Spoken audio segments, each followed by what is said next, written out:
За сайн байцгаана уу? Та бүхэнд энэ өдрийн мэндийг хүргэе. Намайг Наран Солон гэдэг. Байгаль эхлэгчийн ахлах сургуулийн 11-ийн ангид суралцдаг. Манай баг болохоор агаар цэвэршүүлэгчтэй болон цэвэршүүлэгч гэвyd тоос оруулахад агаар дахь PM-ийн хэмжээг тодорхойлох гэсэн сэдв авсан байгаа. Тэгээд судалгааныхаа талаар товч танилцуулахад манай орон шиг хуурайгаар амьсгалтай газарт тоосчлт маш их байдаг.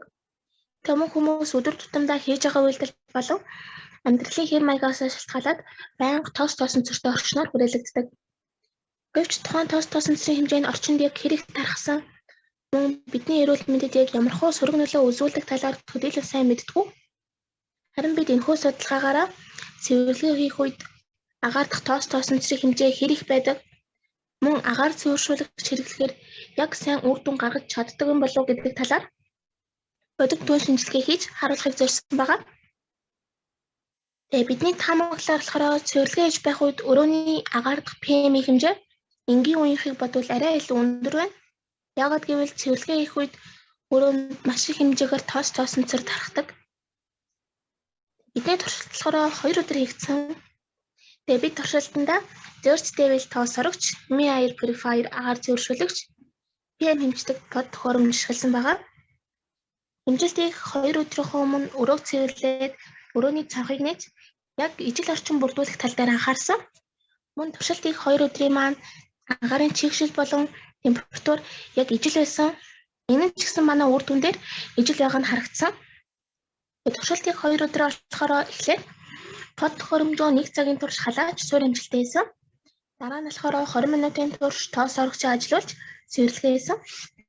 Харин агаар цэвэршүүлэгчтэй өдрөө болохоор агаар цэвэршүүлэгчээ яг тоос орогчтойгоо зэрэг хасаагаад 20 минутын турш тоос оруулж цэвэрлэгээ хийсэн. Тэгээ хэмжилтээ хийж дуусчаад под төхөөрөмжөө шууд унтраалгүйгээр 5 минутын турш суурь хэмжилт хийгээд под төхөөрөмжөө унтраасан. Тэгээ туршилт хийсэн 2 өдөр под төхөөрөмжөөр яг ижил цагт хэмжилт хийж тэгээ яг ижил байршуулсан байгаа. Тэгээ бидний гаргасан таамаг болохоор няцаагдсан. Та бүхэн үр дүнгээс харж байгаах. Улбар шарангуур агаар цэвэршүүлэгч хэрэглэсэн өдрийн PM-ийг цэнхэр өнгөөр агаар цэвэршүүлэгч хэрэглээгүй өдрийн PM-ийг дүрсэлсэн байна.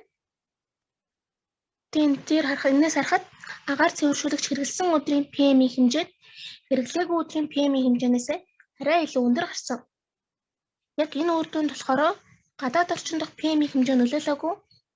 Яагаад гэвэл бид туршилтыг 2 өдрийнхөө гадаад орчин дахь PM-ийн хэмжээг агаар цэгийн сайтаас харахад хоорондоо тун ойролцоо утгатай байсан. Тиймээс бидний бодлоор туршилтын өгөгдөлд бидний таамаглалаас өөр үр дүн гарахад 2 хүчин зүйл нөлөөлсөн байх магадлалтай. Нэгдүгээрт нь болохоор агаар цэвэршүүлэгчтэй хэмжилт хийсэн өдөр засварын тоосон цэр гаднаас орж ирсэн байх магадлалтай. Тиймээс өрөөнд дэх агаарын PM өмнөх өдрийнхийг бодвол арай илүү их байсан. Тиймээс агаар цэвэршүүлэгч агаарыг цэвэршүүлсэн ч гэсэн PM нь өндөр гарсан байх.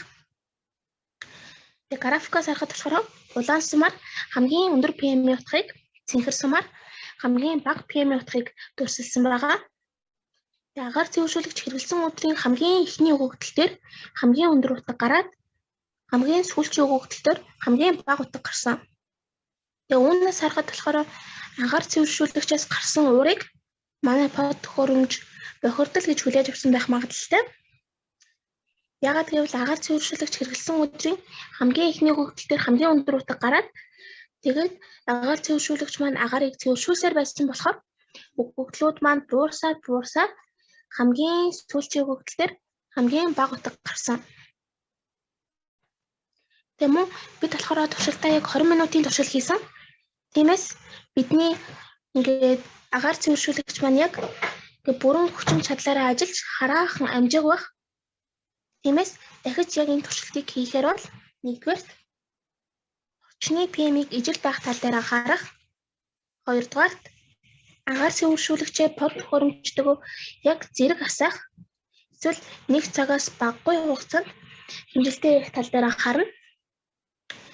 Энэхүү судалгааны өгөгдлүүдээр үндэслээд агаар цэвэршүүлэгч маань орчноосоо шалтгаалаад яг хараахан сайн үр дүн гаргаж чадаагүй ч гэсэн дахиж яг ижилхэн судалгаа хийхээр бол туршилт хийх орчинг маш сайн анхаарах хэрэгтэй байна гэдгийг бид багаараа ярилцаж дүгнсэн байгаа.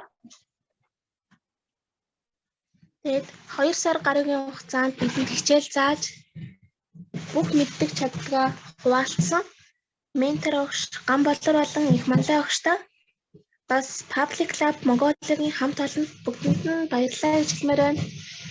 Тэгээд бас энэ хугацаанд бүгдээрээ хичээж яг хамтарч ажиллаж чадсан багийнхандаа баярлалаа. Тэгээд манай илтгэлийг анхааралтай сонссон та бүхэнд баярлалаа.